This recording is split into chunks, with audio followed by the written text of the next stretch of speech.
Están buscando una respuesta a esta cuestión. ¿Qué ha ocurrido exactamente?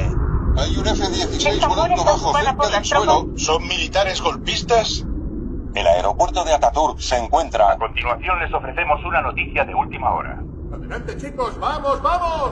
Equipo Burkut, saca el blindado del garaje subterráneo. Central, todos los que vuelvan del cuartel general que traigan munición, cuanto antes mejor. No olvidéis las gafas de visión nocturna, será una noche larga. Llevad munición suficiente, corto. Recibido. Vendrán refuerzos de Ankara, coged unos walkies para comunicarnos con ellos.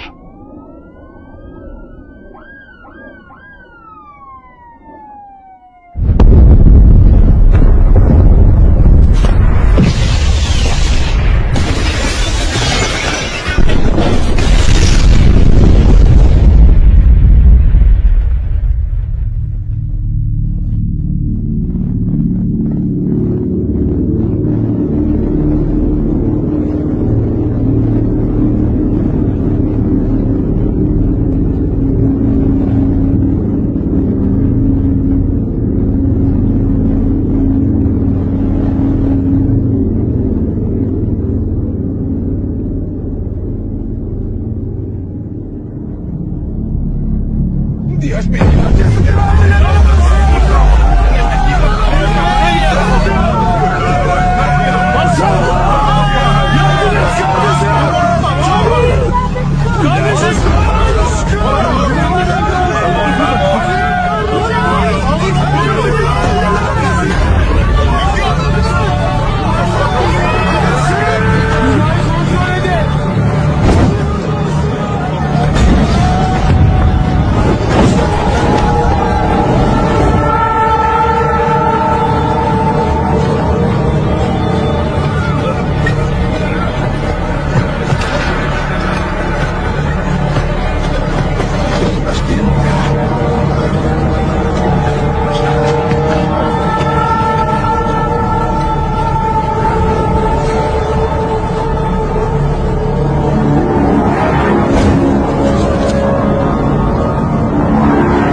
¿Estás bien?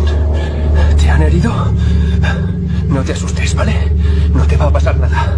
Yo te protegeré. Espérame. No te muevas de aquí, ¿vale? ¡Calla, no te vayas!